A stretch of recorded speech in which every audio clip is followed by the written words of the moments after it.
This is the Your Sports Resource Podcast, where each week you'll learn actionable strategies that you can implement so the operations of your club support your coaching staff and the direction of your organization.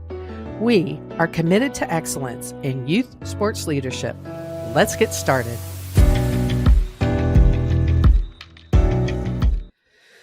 Hello, and welcome to the Your Sports Resource Podcast. My name is Renata Porter, and on today's episode, we're going to continue with discussing values.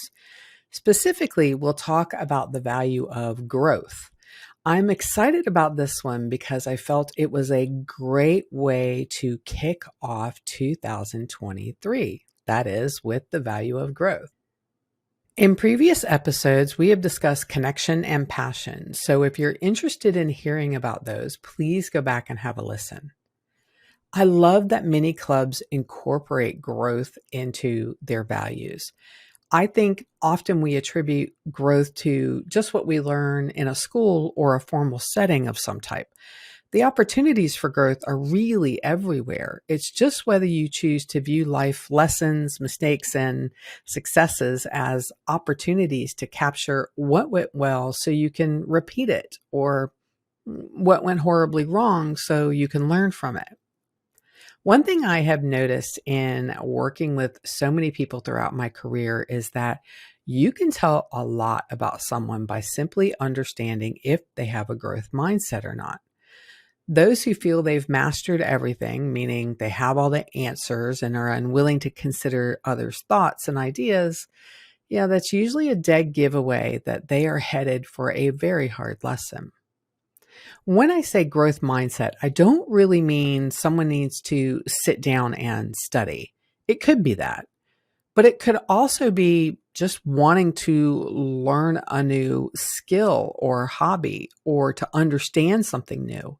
It could be how someone handles feedback or how they learn from experiences. Good and bad, right? If they have successes, do they find ways to parlay that into something else or share it with others? And if they have a misstep, do they evaluate it and ensure they learn from it so they don't make the same mistake? Having growth as a value in your club shows that you understand that life is a journey and we all have our opportunities to learn and understand more and to better ourselves in some way, shape, or fashion. Remember, when you're creating and establishing your values, they are for everyone in the club. So your values are for the board, the coaches, the staff, parents, swimmers, anyone who is involved with your organization. I'd like to give you some examples of behavior statements around the value of growth from clubs and universities that I've worked with. Just to go back a second for those who haven't listened to the other episodes, for every value, I ask clubs to come up with behavior statements that basically are examples of how you walk the walk of that value. I believe it's important to think behaviors through because it makes the value real, something everyone can connect with. And when you're able to recognize true examples of living the value, it's easier to talk about it, encourage it, and make it real for others. Okay, so here we go with some behavior statements that support the value of growth. Get outside of your comfort zone. Recognize failure, persevere, and build from experience.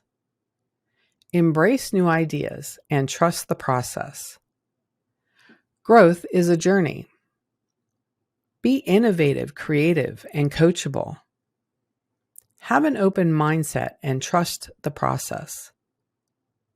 Learn from your values, recognize progress, and appreciate your successes. Be your best self. Failure creates knowledge. Celebrate all progress.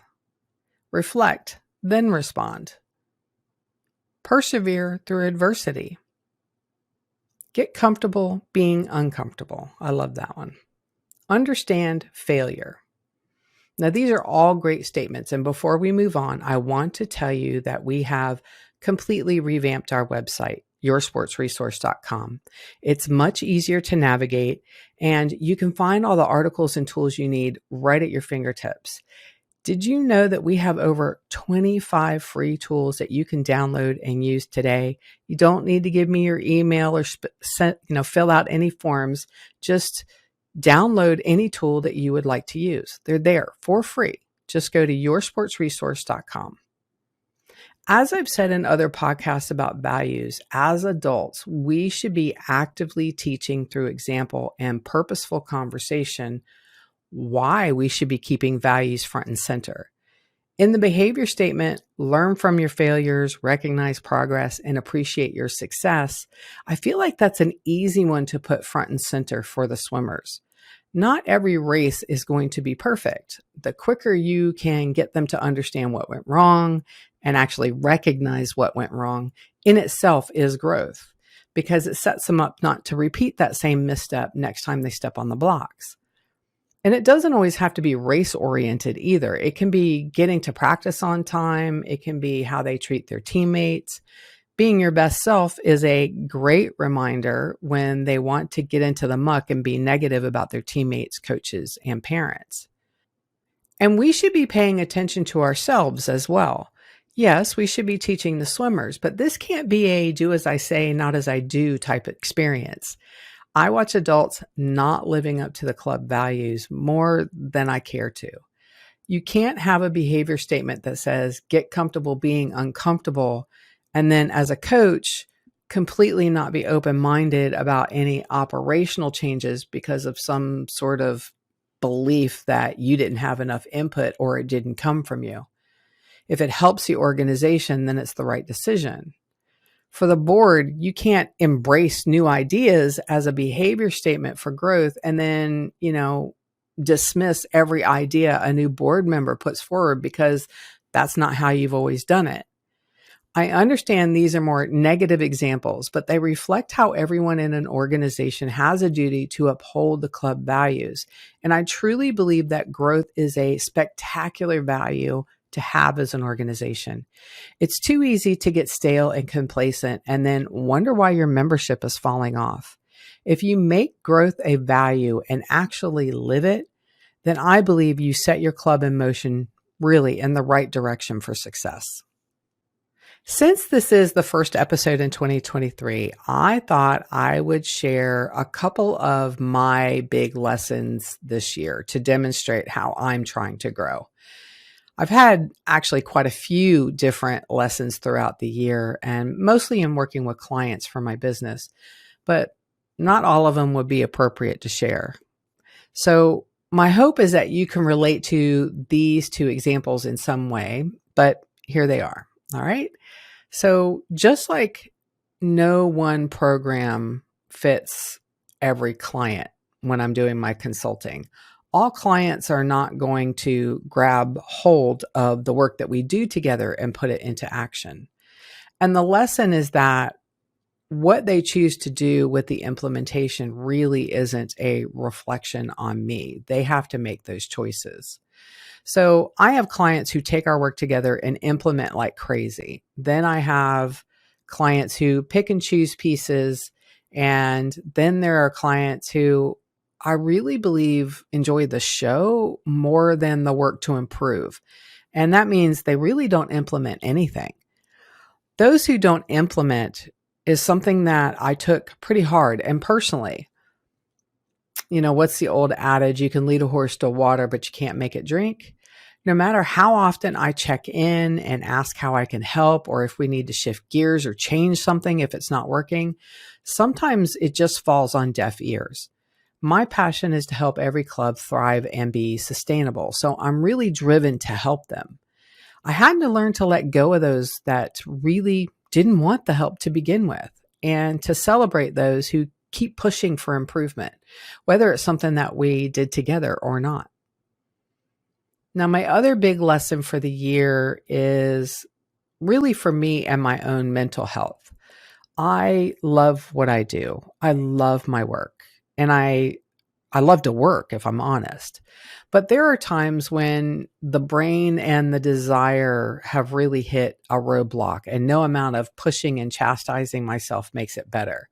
So I've learned to give myself space to be okay with walking away from my desk, sometimes for even a couple days, just doing, the bare minimum of the administrative work while I allow my mind to relax and my body to catch up.